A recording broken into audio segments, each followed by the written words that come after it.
Death game part 2-ന്റെ ഒന്നാമത്തെ എപ്പിസോഡിന്റെ തുടക്കത്തിൽ ഒരാൾ ലൈവ് സ്ട്രീം പോയിക്കൊണ്ടിരിക്കുകയാണ്. അയാളുടെ തൊട്ടടുത്ത് കെട്ടി മുഖം മൂടി വച്ചിരിക്കുന്ന നിലയിൽ മറ്റൊരാളെയും കാണാം. ഞാൻ പറഞ്ഞതുപോലെ തന്നെ ചെയ്തിട്ടുണ്ട്. യുഗിൽ ഹക്ക് എന്ന ഈ കൊലയാളിയെ ഈ ലൈവ് സ്ട്രീമിൽ വെച്ച് ഞാൻ കൊല്ലാൻ പോവാ. ശേഷം ഇപ്പോ ഈ ലൈവ് സ്ട്രീം ചെയ്തുകൊണ്ടിരിക്കുന്നവൻ മറ്റവന്റെ മുഖം മൂടി മാറ്റി അവനിട്ട് ഒന്ന് രണ്ടെണ്ണം കൊടുക്കുന്നുണ്ട്. ഇതെല്ലാം ഒരുത്തനിരുന്ന് ഷൂട്ട് ചെയ്യുന്നുമുണ്ട്. ഇപ്പൊ നോക്കുമ്പോ ഈ ഷൂട്ട് ചെയ്തുകൊണ്ടിരിക്കുന്ന ആളുടെ പിറകിലായിട്ട് മറ്റൊരു രൂപത്തെ കാണിക്കുന്നുണ്ട്. ആ ആളിപ്പോ ഈ ഷൂട്ട് ചെയ്തുകൊണ്ടിരുന്നവന്റെ കഴുത്ത് ഞെരിച്ചു വിടുവാണ്. കൂടാതെ ആ ലൈവ് സ്ട്രീം ചെയ്തുകൊണ്ടിരുന്നവനെയും എടുത്തിട്ട് പഞ്ഞിക്കിടുവാണ്. ശേഷം ഇപ്പോ ഈ യുഗിൽ ഹക്ക് എന്ന കൊലയാളിയും രക്ഷിച്ചുകൊണ്ട് ഇയാള് കാതിൽ പോവാണ്. എന്നെ രക്ഷിച്ചതിന് നന്ദി. നിങ്ങൾ അവിടെ എന്ത് ചെയ്യുമായിരുന്നു? ഞാൻ എന്റെ നെക്സ്റ്റ് വർക്കിന് വേണ്ടിയിട്ടുള്ള മെറ്റീരിയൽസ് നോക്കിക്കൊണ്ടിരിക്കുവായിരുന്നു. ഇപ്പൊ യുഗിൽ ഹക്ക് ബാക്ക് സീറ്റിലോട്ട് നോക്കുമ്പോൾ പെയിന്റിങ്സും അതുപോലെ തന്നെ ബ്രഷും ക്യാൻവാസും എല്ലാം കാണുമ്പോൾ, ഓ നിങ്ങളൊരു പെയിന്റർ ആണല്ലേ? അതെ.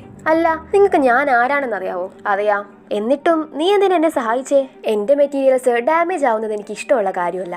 ഇപ്പൊ യുഗിൽ ഹക്കിന് ചെറുതായിട്ടൊരു പന്തിയേട് മണക്കുവാണ്. ഓ ദേ ഇവിടെ അടുത്ത എന്റെ വീട്, ഇവിടെ നിർത്തിക്കോ എന്ന് യുഗിൽ ഹക്ക് ഇയാളോട് പറയുമ്പോ, അല്ല ഇവിടെയല്ല, നിങ്ങൾ ചുമ്മാ കള്ളം പറയാതെ. ഇപ്പൊ ശരിക്കും പണി പാളിയെന്ന് മനസ്സിലാക്കി യുഗിൽ ഹക്ക് ആണെങ്കിൽ ആരാ നീ എന്ന് പറഞ്ഞ് ഇവന്റെ ഷർട്ടിന് കയറി പിടിക്കുന്നതും പെട്ടെന്ന് യുഗിൽ ഹക്കിന്റെ ബോധം പോവാണ്. കണ്ണു തുറക്കുന്ന യുഗിൽ ഹക്ക് ഉള്ളത് മറ്റൊരു സ്ഥലത്ത് ചുറ്റും ബന്ദിയാക്കപ്പെട്ട അവസ്ഥയിലാണ്. ഇപ്പൊ ആ സ്ട്രേഞ്ച് ആയിട്ടുള്ള ആളെ അവിടെ കണ്ട്, നീ ഞാൻ ചെയ്ത തെറ്റുകൾക്ക് എന്നോട് പ്രതികാരം വീട്ടാൻ പോവാണോ എന്ന് ചോദിക്കുമ്പോ, നിങ്ങൾക്ക് തെറ്റ് പറ്റിയെന്നാ തോന്നുന്നത്. ഞാൻ നിന്നെ കൊല്ലാൻ പോകുന്നതിന് കാരണം അത് ഞാൻ ചെയ്യുന്ന ഒരു പ്രവൃത്തിയായോണ്ടാ. അതിൽ നീ ആരാണ് എന്നുള്ളതിന് ഒരു പ്രസക്തിയുമില്ല. ശേഷം ഇയാളുടെ കയ്യിലുള്ള ആ ഒരു ഉപകരണം വെച്ച് യുഗിൽ ഹക്കിനെ പീസായി വെട്ടി നിർക്കുന്നു. സീൻ കട്ടാകുമ്പോൾ തന്റെ പ്രിയപ്പെട്ടവളെ നഷ്ടപ്പെട്ടതിന്റെ വേദനയിൽ കരഞ്ഞിരിക്കുന്ന ഈജെ അങ്ങ് ദൂരെ ഡെത്ത് ഇരിക്കുന്നത് കണ്ട് ഓടിച്ചെന്ന് അവളുടെ തന്നെ തോക്കെടുത്ത്, നീ ഇതെല്ലാം കണ്ട് എൻജോയ് ചെയ്യുവാണല്ലേ, എന്നാ ഇത് സ്വയം ഒന്ന് അനുഭവിച്ചു നോക്കുക എന്ന് പറഞ്ഞ് ഡെത്തിനെ ഷൂട്ട് ചെയ്യുന്നു. ഇപ്പൊ പാർത്തിയുടെ മുഖം മനസ്സിലോട്ട് വരുമ്പോ നെക്സ്റ്റ് ലൈഫിലോട്ട് പോകാനുള്ള ആ ഒരു വെമ്പളിൽ അവൻ സ്വയം ഷൂട്ട് ചെയ്യാൻ നോക്കുവാണ്. എന്നേ ഇപ്പോ അവന് സ്വയം ഷൂട്ട് ചെയ്യാൻ പറ്റുന്നില്ല. എന്തെങ്കിലും കുഴപ്പമുണ്ടോ? ഇപ്പൊ ശബ്ദം കേട്ട് തിരിഞ്ഞു നോക്കുമ്പോ പിറകിൽ ഡെത്ത്. എന്താ ഉണ്ടായേ? നീ മരിച്ചതിന് ശേഷം തിരിച്ചു വന്നതാണോ എന്നിപ്പോ ഈച്ച ചോദിക്കുമ്പോ, തീക്ക് തീപ്പൊള്ളലേക്കില്ല, ജലം നനയുകയില്ല, കാര്യം മനസ്സിലായി കാണുമല്ലോ അല്ലേ എന്ന് പറയുന്ന ഡെത്തിനോട്, ഇതെല്ലാം നിന്റെ പ്ലാൻ അല്ലായിരുന്നു? ജിസുവിന്റെ മരണം എന്തിനാ അവളെയും നീ കൊന്നത്? നീ ഒരു ദൈവമാണെങ്കിൽ പോലും ഇത് വളരെ നീചമാണ്. ഇപ്പൊ ഡെത്ത് ചിരിച്ചുകൊണ്ട്, ഞാനൊരു ദൈവമല്ല, ഞാൻ ഈ ഒരു രൂപം എടുത്തത് ആളുകളോട് കമ്മ്യൂണിക്കേറ്റ് ചെയ്യാൻ വേണ്ടി മാത്രം. എനിക്ക് ഞാൻ വിചാരിക്കുന്ന ഏത് രൂപമാകാനും കഴിയും. ശേഷിപ്പ ഡെത്ത് മുഖമെല്ലാം കരിഞ്ഞ ഒരു രൂപത്തിലോട്ട് മാറുകയാണ്. ഇതാണോ നിന്റെ യഥാർത്ഥ മുഖം എന്നിപ്പോ ഈച്ച ചോദിക്കുമ്പോ, അല്ല. പെട്ടെന്ന് ഡെത്ത് ജിസുവിന്റെ രൂപത്തിലോട്ട് മാറുന്നു. ഇപ്പൊ ഡെത്ത് ഇവന്റെ താടിക്ക് പിടിച്ച്, എന്താ ഈ പെണ്ണിന്റെ മരണത്തിൽ നിനക്ക് കുറ്റബോധം തോന്നുന്നുണ്ടോ? അവൾ മരണപ്പെടാൻ കാരണം ആ സമയം അവിടെ വെച്ച് അവൾ മരണപ്പെടുക എന്നുള്ളത് അവളുടെ വിധി ആയതുകൊണ്ടാണ്. നമുക്ക് നെക്സ്റ്റ് ലൈഫ് സ്റ്റാർട്ട് ചെയ്താലോ? അത് തന്നെ എനിക്കും വേണ്ടത്. ആ നായിയെ കൊല്ലാൻ എനിക്ക് തിടുക്കുമായി. ഒരിക്കൽ കൂടി നിന്നോട് ഞാൻ പറയുക, നീ മറ്റൊരാളുടെ ജീവൻ എടുക്കാൻ വേണ്ടി നോക്കിയാ അതിൽ ഞാൻ ഇടപെടും. എന്റെ ഗെയിമിൽ എന്റെ റൂൾസ് ബ്രേക്ക് ചെയ്യാൻ പറ്റുമെന്ന് നിനക്ക് തോന്നുന്നുണ്ടോ? ചില സമയം മനുഷ്യന്മാർക്ക് തോൽക്കാൻ പോകുന്ന ഗെയിമുകളും കളിക്കേണ്ടി വരും. അല്ലെങ്കിൽ മനുഷ്യന്മാർ എപ്പോഴും വിട്ടികളാ. എത്ര തന്നെ വാൺ ചെയ്താലും അവർ അത് കേൾക്കാൻ പോകുന്നില്ല. ശേഷിപ്പോടെ ഈജയെ അടുത്ത ജീവിതത്തിലോട്ട് പറഞ്ഞയക്കുവാണ്. കണ്ടു തുറക്കുമ്പോൾ നമ്മൾ നേരത്തെ കണ്ട ആ ഒരു മനുഷ്യന്റെ ബോഡിയിലാണ് ഈജ ഉള്ളത്. കയ്യിൽ രക്തം പറ്റിയിരിക്കുന്ന കണ്ട് അത് അവൻ കഴുകി കളയുന്നു. ചുറ്റും നോക്കിയിട്ടും ഈജയ്ക്ക് ഒരു പിടുത്തവും കിട്ടുന്നില്ല. ചുറ്റും കുറച്ച് ക്യാൻവാസ്, അതിൽ പറ്റിയിരിക്കുന്ന രക്തക്കറ. ഇപ്പൊ മെമ്മറി ഡയമണ്ട് ഇവനെ തേടിയെത്തുന്നു. ഇയാളുടെ പേര് ഗ്യൂച്ചോൾ, 34 വയസ്സ്. ചെറുപ്പം തൊട്ടേ ഇവന് ചിത്രം വരയ്ക്കാൻ ഒരുപാട് ഇഷ്ടമാണ്. പക്ഷേ അവൻ അർഹിച്ച അംഗീകാരങ്ങളൊന്നും അവന് ലഭിച്ചില്ല. ഒരിക്കൽ ഇവൻ നടന്നു പോയിക്കൊണ്ടിരിക്കെ മേലെ നിന്ന് താഴേക്ക് വീണ് ഒരു പെൺകുട്ടി ആത്മഹത്യ ചെയ്യുന്നു. എന്ന് രക്ഷിക്കാൻ പോലും നോക്കാതെ പിടഞ്ഞുകൊണ്ടിരിക്കുന്ന അവളെയും അവളിൽ പറ്റിയിട്ടുള്ള രക്തക്കറയും നോക്കി വല്ലാത്തൊരു മാനസികാവസ്ഥയിൽ നിൽക്കുവാണ്. ഈ കണ്ട പെൺകുട്ടിയുടെ ചിത്രത്തെ അവൻ തന്റെ ക്യാൻവാസിൽ പതിപ്പിക്കുന്നു. ഈ ഒരു വർക്കിന് ഇവൻ ഒരുപാട് അംഗീകാരങ്ങൾ ലഭിക്കുകയാണ്. ഇത്ര നാൾ താൻ വരച്ച ചിത്രങ്ങൾക്കൊന്നും ലഭിക്കാതിരുന്ന അംഗീകാരം ഇതിന് ലഭിച്ചതോടെ കൊന്ന് തന്റെ വിക്ടിമുകളെ ചിത്രം വരയ്ക്കുക എന്നുള്ളത് ഇവ സീരിയസ് ആയി എടുക്കുന്നു. മെമ്മറി കട്ടാകുമ്പോൾ ഇപ്പൊ കണ്ടതിന്റെയൊക്കെ ഞെട്ടലിൽ ഓടിപ്പോയി ഛർദ്ദിക്കുകയാണ് ഈജെ. ഇപ്പൊ ഇവനുള്ളത് ഒരു സൈക്കോപാത്ത് കില്ലറുടെ ബോഡിയിലാണ്. പെട്ടെന്ന് ഇപ്പോ പാക്തിയുടെ മുഖം മനസ്സിലോട്ട് ഓടി വരുന്നതും അവിടെ നിരത്തി വെച്ചിരിക്കുന്ന കത്തികളിൽ നിന്നും ഒരെണ്ണം എടുത്ത്, ഞാൻ ഇപ്പോൾ ഉള്ള ഈ പിശാചിന്റെ ബോഡിയെ ഞാൻ മറ്റൊരു പിശാചിനെ കൊല്ലാൻ വേണ്ടി ഉപയോഗിക്കും. സീൻ കട്ടയുമ്പോൾ ജിസുവും ഇവന്റെ കഴിഞ്ഞ ജന്മവും മരണപ്പെട്ട ആ ഒരു സ്ഥലത്ത് വന്ന് ആ ഒരു സംഭവത്തെ ഒരിക്കൽ കൂടെ തൊട്ടടുത്ത് കാണുവാണ്. ഇപ്പൊ ഈജെ തൊട്ടടുത്തുള്ള ഡ്രെയിനേജ് തുറന്ന് അതിൽ നിന്നും ഓദർ ലീ ജിസു എന്ന് എഴുതിയിട്ടുള്ള അവളുടെ ആ പേന എടുക്കുന്നുണ്ട്. ഇപ്പൊ ഫ്ലാഷ് ബാക്ക് കാണിക്കുമ്പോൾ ആ ഒരു ആക്സിഡന്റിന് ശേഷം പാക്തെ തന്റെ അഡ്വക്കേറ്റിനോട് ഈ ഒരു കുറ്റം ഏറ്റെടുക്കാൻ വേണ്ടിയിട്ട് പറയുവാണ്. ഞങ്ങളുടെ ഏതെങ്കിലും ഒരു ബിസിനസ്സിൽ നിന്നെ CEO ആക്കിക്കോളാം എന്നും പാക്തെ അവന് ഉറപ്പ് നൽകുന്നു. ഇപ്പൊ അത് സംബന്ധിച്ച് കാറിൽ നിന്നും CCTVയുടെ മെമ്മറി കാർഡൊക്കെ എടുത്ത് തൊട്ടടുത്തുള്ള ഡ്രെയിനേജിൽ കൊണ്ടുപോയിട്ട് പോലീസിനെ വിളിച്ചു പറഞ്ഞ് ഈ ഒരു കേസ് ഇയാൾ സ്വയം ഏറ്റെടുക്കുന്നു. ഫ്ലാഷ് ബാക്കിന് ശേഷം പാക്തയെ നേരിട്ട് കാണാൻ വേണ്ടിയിട്ട് അവന്റെ ഓഫീസിലോട്ട് എത്തിയിരിക്കുകയാണ് ഈജെ. എന്നാൽ പാക്തെ ഇപ്പൊ ഇവിടെ ഇല്ല എന്നറിഞ്ഞ് ഈജെ തിരികെ പോകുന്നു. ഇപ്പൊ പാക്തയെ നോക്കുമ്പോൾ അവനൊരു പ്രോഗ്രാമിലാണുള്ളത്. അതിന്റെ ഹോസ്റ്റ് ആണെങ്കിൽ സൈക്കോപാത്തുകളെ കുറിച്ചുള്ള ഒരു ക്ലാസ് നടത്തിക്കൊണ്ടിരിക്കുകയാണ്. ഇപ്പോ ഒരു ചെറിയ ടെസ്റ്റിന് വേണ്ടിയിട്ട് ആ ഹോസ്റ്റ് പാക്തയെ വിളിക്കുന്നുണ്ട്. ഒരു 4 ഫേസ് കാണിച്ചിട്ട് ഇതിൽ എത്ര സ്മൈലിംഗ് ഫേസ് താങ്കൾ കാണുന്നുണ്ട് എന്ന് പാക്തയോട് ചോദിക്കുമ്പോൾ ഇപ്പൊ പാക്ത ആണെങ്കിൽ ഇതെല്ലാം ഷൂട്ട് ചെയ്തുകൊണ്ടിരിക്കുന്ന ഒരു ക്യാമറാമാനെ നോക്കിയിട്ട് 3 എന്ന് പറയുന്നു. മറ്റൊരു ചിത്രം കാണിച്ച് ഈ ഫോട്ടോസിൽ നിങ്ങൾക്ക് ഏത് ഫോട്ടോ ആണ് കുറച്ച് ഡിഫറെന്റ് ആയിട്ട് തോന്നുന്നത് എന്ന് പറയുമ്പോൾ 3ാമത്തെ ഫോട്ടോ ആണെന്ന് തേ പറയുന്നുണ്ട്. ഇപ്പൊ ഹോസ്റ്റ് ആണെങ്കിൽ സോറി നമ്മുടെ ചെയർമാൻ പാക്തയെ ഒരു സൈക്കോപാത്ത് ആണെന്ന് എനിക്ക് തോന്നില്ല എന്നും പറഞ്ഞ് ചെറിയ കോമഡി ഒക്കെ പറയുന്നുണ്ട്. ഇപ്പൊ പാക്തയുടെ ഈ കാര്യങ്ങളൊക്കെ ലൈവായിട്ട് ടെലികാസ്റ്റ് ചെയ്തുകൊണ്ടിരിക്കുകയായിരിക്കും. ഇതെല്ലാം ഈജ ഇപ്പൊ കാണുന്നുണ്ട്. പെട്ടെന്ന് ഈജയുടെ മൂക്കിൽ നിന്നും രക്തം വരുവാണ്. ശേഷം അവനവിടെ കുഴഞ്ഞു വീഴുന്നു. കണ്ണു തുറക്കുമ്പോൾ ഇവനിപ്പോൾ ഉള്ളത് ഒരു ഹോസ്പിറ്റലാണ്. ഡോക്ടർ ഇപ്പൊ ഇവനോട് ഇവന് ബ്രെയിൻ ട്യൂമർ ആണ് എന്നുള്ള കാര്യം പറയും. പക്ഷെ ഇത് കേട്ടിട്ടും ഒട്ടും കൂസാകാതെ ചിരിച്ചോണ്ട് ഈജെ ഇനി എത്ര ദിവസം കൂടെ ബാക്കി ഉണ്ടായിരിക്കും എന്ന് ഡോക്ടറോട് ചോദിക്കുമ്പോൾ കൂടിപ്പോയാ 1 മാസം എന്ന് അയാൾ പറയുന്നത് കേട്ട് ഓ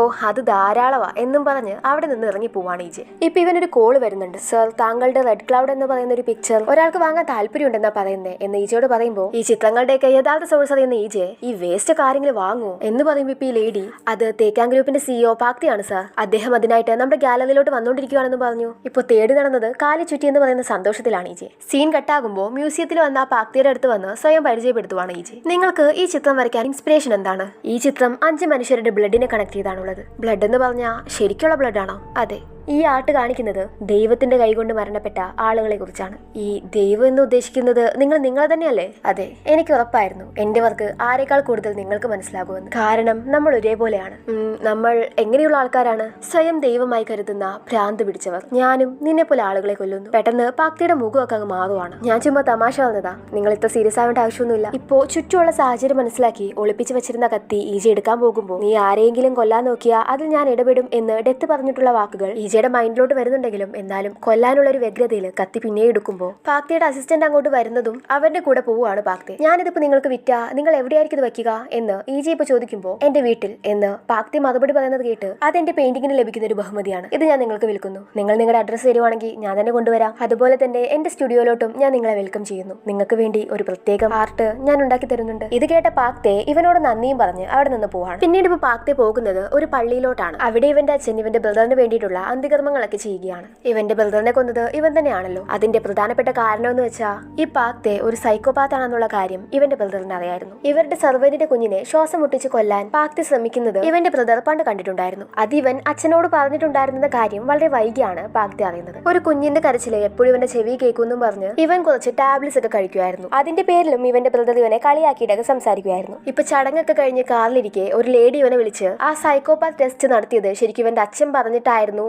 അതായത് തന്റെ മകൻ യഥാർത്ഥത്തിൽ സൈക്കോ ആണോ എന്ന് അറിയാനുള്ള ഒരു തന്ത്രമായിരുന്നു എന്നുള്ളൊരു കാര്യം പറയുന്നുണ്ട്. ഇതൂടെ കേട്ടൊരു ദേശത്തില് കുറെ പിൽസൊക്കെ വാരി കഴിച്ച് ഹൈ സ്പീഡിൽ വണ്ടി ഓടിച്ചു പോവാണ്. ഇവന്റെ കാർ ഇങ്ങനെ ചീറിപ്പാഞ്ഞു പോകുന്നത് 2 പോലീസുകാർ കണ്ട് ഇവന്റെ പിന്നാലെ തന്നെ വെച്ച് പിടിക്കുന്നുണ്ട്. പോകുന്ന വഴി ഒരു ബ്ലോക്ക് കണ്ട് പാക്തിയുടെ കാർ നിർത്തുമ്പോൾ ആ പോലീസുകാരിൽ ഒരാൾ ഇറങ്ങി വന്ന് ഇവനോട് തന്റെ കൂടെ പോലീസ് സ്റ്റേഷൻ വരെ വരാൻ വേണ്ടിയിട്ട് പറയാണ്. ഇപ്പൊ ദേഷ്യം പിടിച്ച പാക്തിയാണെങ്കിൽ ഹയർ ഓഫീസേഴ്സിനെ വിളിച്ച് ഈ പോലീസുകാരനെ ചീത്ത കേൾപ്പിക്കുന്നുണ്ട്. മറ്റേ പോലീസുകാരനാണെങ്കിൽ ഇത് പാക്തിയാണെന്ന് അറിഞ്ഞിട്ട് ഒരു ചെറിയ ഭയഭക്തി ബഹുമാനത്തോടെ മിണ്ടാതെ ഇപ്പൊ ഹയർ ഓഫീസേഴ്സിന്റെ അടുത്തുനിന്ന് ചീത്ത കേട്ട പോലീസുകാരനാണെങ്കിൽ പാക്തിയോട് സോറി പറയുമ്പോൾ അവനിട്ട് കുറെ ഒന്ന് കൊടുക്കുവാണ് പാക്തി. പക്ഷെ അനങ്ങാൻ പോലും കഴിയാതെ നിൽക്കുവാണ് ആ പോലീസുകാരൻ. കാരണം എന്തെങ്കിലും ചെയ്താൽ തന്റെ പണി പോകുമെന്ന് അവനറിയാം. തന്റെ വീട്ടിലെത്തിയ പാക്തി കാണുന്നത് വീട്ടിൽ നിന്ന് ഇറങ്ങി പോകുന്ന ഈജയാണ്. നീ എന്തെവിടെ ചെയ്യുന്നതെന്ന് പാക്തി ചോദിക്കുമ്പോൾ ഞാൻ നിന്നെ കാണാൻ വന്നതാ എന്ന് മറുപടി പറയാണ് ഈജെ. ഇപ്പൊ ഇവന്റെ വിലപിടിപ്പുള്ള കാറിൽ കാല് കയറ്റി വെച്ച് ഈജെ പൊടി തട്ടുമ്പോൾ ആ കാല് ഇറക്കി വെക്കാൻ പാക്തി പറയുന്നുണ്ടെങ്കിലും അത് കേൾക്കാത്ത ഭാവം നടിക്കുകയാണ് ഈജെ. ഇത് കണ്ട് ദേഷ്യം പിടിച്ച പാക്തി ഈജയ്ക്ക് ഇട്ടെണ്ണം കൊടുത്ത് തിരിഞ്ഞു നടക്കുമ്പോൾ അവന്റെ മേലേക്ക് തുപ്പുവാണ് ഈജെ. ഇപ്പൊ അവിടെ ഒരു ഫൈറ്റ് തന്നെ നടക്കുവാണ്. പാക്തി ഈജയെ ഷൂട്ട് ചെയ്യുന്നുണ്ടെങ്കിലും ഈജെ ബുള്ളറ്റ് പ്രൂഫ് ഒക്കെ ധരിച്ചിട്ടായിരുന്നു വന്നിട്ടുണ്ടായിരുന്നത്. ശേഷം പാക്തിയെ അടിച്ച് അവശനാക്കി അവന്റെ തന്നെ കാതി ഇട്ടുകൊണ്ട് പോവാണ് ഈജെ. ഈ സ്റ്റുഡിയോയിൽ വെച്ച് ഞാൻ 15 പേരെ കൊന്നിട്ടുണ്ട്. നിന്നെ ഞാൻ എങ്ങനെ കൊല്ലാൻ പോകുന്നതെന്ന് നിനക്കറിയണോ? പതിയെ പതിയെ നിന്റെ വിരലുകളിൽ നിന്ന് തുടങ്ങി നീ മരിച്ചെന്ന് ഉറപ്പ് വരുത്തുന്നത് വരെ നിന്നെ ഞാൻ വെട്ടി നുറുക്കിക്കൊണ്ടേയിരിക്കും. അങ്ങനെ ഈജെ പാക്തയെ അവന്റെ സ്റ്റുഡിയോയിലോട്ട് കൊണ്ടുവരുന്നു. പക്ഷെ കുറച്ച് സമയം കഴിയുമ്പോൾ ഈജെ അവിടെ ബോധം കെട്ടി വീഴുന്നു. കണ്ടു തുറക്കുന്ന ഈജെ അവന്റെ കുഴിയിൽ അവൻ തന്നെ പെട്ടു എന്ന അവസ്ഥയിൽ പാക്തയാൽ ചുറ്റും ബന്ധിച്ച അവസ്ഥയിൽ കിടക്കുവാണ്. ആദ്യം ഞാൻ ഓർത്തു നീ വെറുതെ പറയുവാണെന്ന്. പക്ഷെ ഈ സെറ്റപ്പ് കൊള്ളാം. നീ 15 പേരെ കൊന്നെന്നല്ലേ പറഞ്ഞേ? നിന്റെ കൊലപാതകത്തിന്റെ കഥയൊക്കെ നീ എന്നോട് പറഞ്ഞ സ്ഥിതിക്ക് ഞാൻ എന്റെ കഥകൾ ഇനി നിന്നോട് പറയാം. പക്ഷെ എന്റെ ആദ്യത്തെ കൊലപാതകം ഞാൻ അറിഞ്ഞുകൊണ്ട് ചെയ്തതല്ല. ഇപ്പോ പാക്തിയുടെ ആദ്യത്തെ കൊലപാതകം എന്ന് പറയുന്നത് എപ്പിസോഡിന്റെ തുടക്കത്തിൽ ഒരു ആക്സിഡന്റിൽ പെട്ട ആള് ഈജയുടെ മുന്നിലോട്ട് വന്ന് തെറിച്ചു വീണില്ലേ? അതായിരുന്നു എല്ലാത്തിന്റെയും തുടക്കം. ആ ആക്സിഡന്റിന് കാരണം ഈ പാക്തി ആയിരുന്നു. ഇപ്പൊ ഈജയ്ക്ക് നടക്കുന്ന എല്ലാമായിട്ട് പാക്തി എത്രത്തോളം കണക്റ്റഡ് ആണ് എന്ന് കാണിക്കുകയാണ് ഇവിടെ. ആ ഒരു മരണത്തിൽ നിന്നുമായിരുന്നു പാക്തിയുടെ കൊലപാതക പരമ്പരകളുടെ തുടക്കം. നീ ആ കാതി എന്ന് പറഞ്ഞതൊക്കെ കേട്ടപ്പോൾ അതെനിക്ക് കൂടുതൽ എക്സൈറ്റ്മെന്റ് ആയിരുന്നു തന്നിരുന്നത്. ഇപ്പൊ പാക്തി ഈജയെ ഓരോന്നായി അറുത്തറുത്ത് കൊല്ലുവാണ്. അങ്ങനെ ഈ ഒരു ജീവിതവും മരണവും ഈജയെ വിട്ടുപോകുന്നു. അവൻ മരണപ്പെട്ടതിൽ വെച്ച് ഏറ്റവും വേദനയേറിയ മരണവും ഇത് തന്നെയായിരുന്നു. ഇപ്പോ ഇവന്റെ മുന്നിലേക്കുന്ന ഡെത്ത് ഇവനോട് ഇതായിരുന്നു ഏറ്റവും വേദനയേറിയ നിന്റെ മരണം. പക്ഷെ നീ ലക്കിയാണെന്ന് പറഞ്ഞാൽ മതി. കാരണം നീ അവനെ കൊല്ലാൻ ശ്രമിച്ചിരുന്നെങ്കിൽ ഞാൻ സ്വയമേ ഇടപെട്ട് നിന്നെ നരകത്തിലേക്ക് അയച്ചേനെ. ഇപ്പോ കരഞ്ഞോണ്ടിരുന്ന ഈജയുടെ മട്ടും ഭാവവും ഒക്കെ അങ്ങ് മാറുവാണ്. അവൻ പൊട്ടിച്ചിരിക്കുന്നു. ഇത്ര നേരം ഇവനെ പരിഹസിച്ചോണ്ടിരുന്ന ഡെത്തും ഒരു നിമിഷം സ്റ്റോപ്പായി. നീ അറിഞ്ഞോണ്ട് കൊല്ലപ്പെട്ടതാണോ എന്ന് ചോദിക്കുന്നു. ഇപ്പൊ ഈ ഒരു മരണം ഈജയുടെ പ്ലാൻ ആയിരുന്നു. ശരിക്കും അവൻ ബോധം പോയതുപോലെ അഭിനയിച്ചത് തന്നെയാണ് മരണപ്പെടാൻ വേണ്ടി. നോക്കുമ്പോ അവന്റെ ആ സ്റ്റുഡിയോയിൽ മറ്റൊരു ഭാഗത്ത് ഇതെല്ലാം റെക്കോർഡായിട്ടിരിപ്പുണ്ട്. അതായത് പാക്തെ ഈജയെ വെട്ടി തീർക്കുന്ന സീനുകൾ. ഈജയെ പാക്തെ കൊല്ലുന്നതിന് മുമ്പെയുള്ള ഒരു സീനാണ് കാണിക്കുന്നത്. ശരീരഭാഗങ്ങൾ അറുത്തു മാറ്റപ്പെട്ട രീതിയിൽ മരണക്കിടക്കയിൽ കിടക്കുന്ന ഈജയെ എനിക്ക് ബോരിയെ ഓർമ്മ വരുന്നു. നീ കൊന്ന നിന്റെ ചേട്ടൻ പാക് ജിൻതയുടെ മെമ്മറിയിലൂടെ എന്ന് പറയുമ്പോൾ ജിൻതയെ ഞാനാണ് കൊന്നതെന്ന് നിനക്ക് എങ്ങനെ അറിയാം എന്ന് ചോദിക്കുന്ന പാക്തെയോട് കാരണം ഒരിക്കൽ ഞാൻ നിന്റെ ബ്രദർ ജിൻതയായിരുന്നു എന്ന് പറയുകയാണ് ഈജെ. പക്ഷേ മിനിറ്റുകൾക്ക് വ്യത്യാസത്തിൽ അവന്റെ ആ ജീവിതവും അവസാനിക്കുന്നു. സീൻ കട്ടാകുമ്പോ ഈ ജീവിതത്തിൽ അറിഞ്ഞുകൊണ്ട് മരിച്ചതാണ് ഈജെ എന്ന് മനസ്സിലാക്കിയ ഡെത്ത് നീ അറിഞ്ഞുകൊണ്ട് മരിച്ചതാണല്ലേ എന്ന് ഈജയോട് ചോദിക്കുമ്പോൾ നമുക്ക് അടുത്ത ജീവിതത്തിലേക്ക് പോയാലോ എന്ന് പറയുന്ന ഈജയോട് അപ്പോ നീ അടുത്ത ജീവിതത്തിൽ നിന്റെ റിവെഞ്ച് എടുക്കാൻ പോകുകയാണോ എന്ന് ഡെത്ത് ചോദിക്കുമ്പോൾ പാക്തെ ചെയ്തതിനുള്ള പ്രതിഫലം ഞാൻ അവന് കൊടുക്കും. ദൈവം ചെയ്യാത്ത സ്ഥിതിക്ക് അതെനിക്ക് ചെയ്തല്ലേ പറ്റൂ. നിനക്ക് ഞാൻ കാണിച്ചു തരും നീ ഉണ്ടാക്കിയ റൂൾസിലൂടെ ഞാൻ എങ്ങനെയാ വിജയിക്കാൻ പോകുന്നതെന്ന് എന്ന് ഈജെ പറയുന്നത് കേൾക്കുമ്പോൾ നീ എന്നാണ് മനസ്സിലാക്കാൻ പോകുന്നത്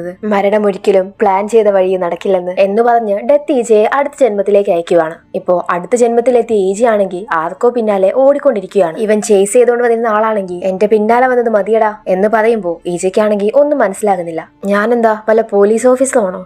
കൊള്ളാം. ഈജെ ഈ ജന്മത്തിൽ ഒരു പോലീസ് ഓഫീസറാണ്. ഇയാളെ നമ്മൾ പല സീനുകളിലായിട്ട് കണ്ടിട്ടുമുണ്ട്. ഒരു എപ്പിസോഡിൽ പാക്തയെ ഫോളോ ചെയ്ത് വന്നിരുന്ന 2 പോലീസുകാരിൽ ഒരാൾ ഇയാളാണ്. ഇപ്പൊ പെട്ടെന്ന് മറ്റവൻ കത്തിയെടുക്കുന്നതും ഇത് കണ്ട് പേടിച്ചോടുവാണ് ഈജെ. പക്ഷെ കറക്റ്റ് സമയത്ത് ഇവന്റെ കൂടെയുള്ള വേറെ പോലീസുകാരൻ വന്ന് അതിനെ ബ്ലോക്ക് ചെയ്യും. അങ്ങനെ ആ പോലീസുകാരൻ മറ്റവനെ പോലീസ് ജീപ്പിലാക്കി പറഞ്ഞയക്കും. ഹാൻ കുറച്ചു മുന്നേ നീ പേടിച്ചോടുവായിരുന്നു. നിന്റെ ലൈഫ് ഞാൻ ഇതിനു വേണ്ടി ത്യജിക്കാനൊന്നും പറയില്ല. പക്ഷെ അറ്റ്ലീസ്റ്റ് സ്വയം നാണം കെടുത്താതെങ്കിലും ഇരിക്കും. ഇതെല്ലാം കേട്ടിട്ടും ഹാനിനൊന്നും മനസ്സിലാകുന്നില്ല. കാരണം മെമ്മറി ഡയമണ്ട് ഇതുവരെ ഇവന്റെ അടുത്തേക്ക് വന്നിട്ടില്ലല്ലോ. ഇവനിപ്പോ ഇത്ര നേരം ചീത്ത വിളിച്ചുകൊണ്ടിരുന്ന ജിൻസങ് എന്ന ഈ പോലീസുകാരനെയും നമ്മൾ കണ്ടിട്ടുണ്ട്. ഇവനും കൂടിയാണ് അന്ന് പാക്തയെ ഫോളോ ചെയ്യാൻ പോയിരുന്നത്. പക്ഷെ അവസാനം പാക്തയുടെ അടുത്ത് നിന്നും അടി വാങ്ങി കൂട്ടിയതും ഇവൻ തന്നെയായിരുന്നു. ഈ സമയമാണ് ഇപ്പൊ മെമ്മറി ഡയമണ്ട് അങ്ങോട്ട് വരുന്നത്. ഇപ്പൊ ഈജയുടെ ഈ ജന്മം ആരാന്ന് നോക്കിയാ ഇവന്റെ പേര് ആൻ ജിഹോങ്, 42 വയസ്സ്. ഇവന്റെ അച്ഛനും ഒരു പോലീസുകാരൻ തന്നെയായിരുന്നു. കുറച്ച് ക്രിമിനൽസിനെ പിടിക്കുന്നതിനിടെയാണ് മരണമടഞ്ഞത്. അച്ഛനെ പോലെ തന്നെ ഒരു വലിയ പോലീസുകാരനാവാനായിരുന്നു ഇവന്റെയും ആഗ്രഹം. അങ്ങനെ പരിശ്രമത്തിനൊടുവിൽ ഇവനും പോലീസ് സെലക്ഷൻ കിട്ടി. പക്ഷെ ഈ വിവരം അറിഞ്ഞ ഇവന്റെ അമ്മയ്ക്ക് ഇവന്റെ അച്ഛന്റെ ഗതി തന്നെ ഇവനും വരൂ എന്നുള്ള പേടിയിൽ തളർച്ചയും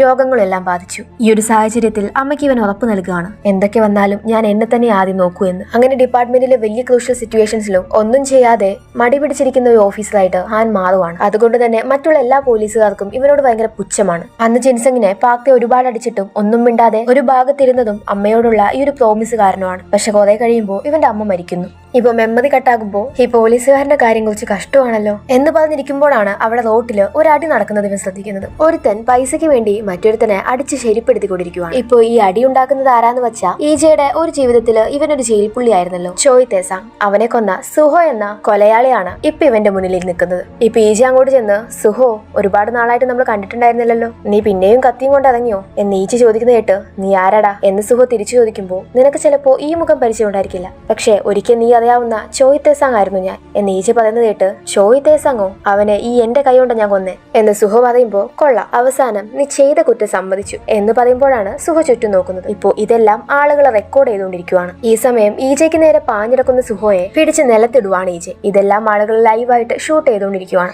ഈ ഒരു വീഡിയോ ഇവന്റെ ഡിപ്പാർട്ട്മെന്റിൽ എല്ലാവരും കാണുന്നുണ്ട്. പക്ഷെ ഇത് ആൻ തന്നെയാണ് ചെയ്തതെന്ന കാര്യം ഇത് കണ്ടിട്ടും ആർക്കും വിശ്വസിക്കാൻ പറ്റുന്നുണ്ടായിരുന്നില്ല. കാരണം എല്ലാ കേസിൽ നിന്നും ഒളിച്ചോടുന്ന ഒരു സ്വഭാവമായിരുന്നല്ലോ ആനിന് ഇതുവരെ ഉണ്ടായിരുന്നത്. ഈ സമയം ജിൻസങ്ങിനെയും കൊണ്ട് ഈജ മറ്റൊരു സ്ഥലത്തേക്ക് പോവാണ്. പാക്തെ ആ സൈക്കോയെ കൊന്ന പ്ലേസിലേക്ക്. അവിടെ കഴിഞ്ഞ ലൈഫിൽ ഈജ ഒളിപ്പിച്ചിട്ടുള്ള ആ CCTV ഫോട്ടേജസ് എടുക്കാൻ വേണ്ടിയിട്ടാണ് ഇപ്പോ അങ്ങോട്ട് പോകുന്നത്. ആ ഫോട്ടേജസ് കിട്ടിയ പാക്തെ ആണ് ആ സൈക്കോയെ കൊന്നത് എന്നുള്ള കാര്യം എല്ലാവർക്കും മനസ്സിലാകും. ഈ സമയം മറ്റൊരു ഭാഗത്ത് ഒരു കൊലപാതകം കൂടെ ചെയ്യാനുള്ള വെമ്പലിൽ നിൽക്കുന്ന പാക്തെ ഇവന്റെ അസിസ്റ്റന്റ് ലേഡിയോട് നമുക്കൊരിടം വരെ പോകാം എന്ന് പറയുകയാണ്. ആ സൈക്കോയെ ഇവൻ കൊന്ന അതേ പ്ലേസിൽ തന്നെ പോയി ഇവളെ തീർക്കാനാണ് ഇവന്റെ പ്ലാൻ. ഇതേ സമയം ആ സൈക്കോയുടെ പ്ലേസിലെത്തി ഈജെ അവൻ ഒളിപ്പിച്ച CCTV ഫോട്ടേജ് എല്ലാം ജിൻസങ്ങിന് കാണിച്ചു കൊടുക്കുകയാണ്. ഇവന്റെ കഴിഞ്ഞ ലൈഫിലെ സൈക്കോ അതായത് ഗ്യൂച്ചോൾ ഇവന് തന്റെ കൊലപാതകങ്ങൾ ഷൂട്ട് ചെയ്യുന്ന ഒരു സ്വഭാവം ഉണ്ടായിരുന്നു. അതുകൊണ്ട് തന്നെ ഗ്യൂച്ചോൾ ചെയ്തിട്ടുള്ള എല്ലാ കൊലപാതകങ്ങളുടെ എവിഡൻസും ആ ഒരു CCTV ഫോട്ടേജിലുണ്ട്. പക്ഷേ പാക്തെ ഗ്യൂച്ചോളിനെ കൊല്ലുന്ന സീൻസ് ഈജെ മനഃപൂർവ്വം ജിൻസങ്ങിനെ കാണിക്കാതെ മാറ്റുന്നുണ്ട്. ഈ ഒരു കാര്യങ്ങൾ അറിഞ്ഞ പോലീസുകാരും ഫോറൻസിക് ഡിപ്പാർട്ട്മെന്റും എല്ലാം അവിടെ പരിശോധനയ്ക്ക് വരികയാണ്. അങ്ങനെ ഗ്യൂച്ചോൾ എന്ന സൈക്കോ മറ്റുള്ളവരെ കൊന്ന് അത് പെയിന്റിംഗ് ആക്കുകയായിരുന്നു എന്നുള്ളൊരു കാര്യം ഈജെ വഴി പുറം ലോകം അറിയുന്നു. പക്ഷെ ഇതെല്ലാം ഈജയുടെ ബോഡി ആയിട്ടുള്ള ഹാനാണ് ചെയ്തതെന്ന് ഇപ്പോഴും പോലീസ് ഡിപ്പാർട്ട്മെന്റിൽ ആർക്കും വിശ്വസിക്കാൻ പറ്റുന്നുണ്ടായിരുന്നില്ല. ഈ സമയം അസിസ്റ്റന്റിനെ അവിടെ ഇട്ട് തീർക്കാൻ വേണ്ടി വരുന്ന പാക്തിയെ ബ്ലോക്ക് ചെയ്യുകയാണ് ഈജെ. ഇവിടെ അടുത്ത് കുറച്ച് കൊലപാതകം നടന്നു, അതുകൊണ്ട് തന്നെ ഞങ്ങൾ ഈ ഏരിയ ബ്ലോക്ക് ചെയ്തിരിക്കുക. നിങ്ങൾ കേട്ടിട്ടില്ലേ ക്രിമിനൽസ് അവരുടെ ക്രൈം സീൻസിലേക്ക് തിരിച്ചു വരും എന്നുള്ള കാര്യം എന്ന് പാക്തിയെ ഒന്ന് കുത്തി ഈജെ പറയുമ്പോ ഇതെന്തിനാ ഇപ്പൊ എന്നോട് പറഞ്ഞതെന്ന് എനിക്ക് മനസ്സിലായില്ല എന്ന് ചോദിക്കുന്ന പാക്തിയോട് ഞാൻ ജസ്റ്റ് ഒന്ന് വാൺ ചെയ്യാൻ പറഞ്ഞതേ ഉള്ളൂ. ശേഷം ഇപ്പോ പാക്തിയുടെ കൂടെയുള്ള ലേഡിയുടെ പേര് ചോദിക്കുവാണ് ഈജെ. പേര് പറയുന്ന ലേഡി ഇതെന്തിനാ എന്ന് ചോദിക്കുമ്പോ ഈ ഏരിയ പാസ് ചെയ്ത് പോകുന്ന എല്ലാവരുടെ റെക്കോർഡ് ഞങ്ങൾക്ക് വേണം. അതില്ലല്ലോ ആ കില്ലറിന്റെ അടുത്ത് ഇത് ആരായിരിക്കും എന്ന്.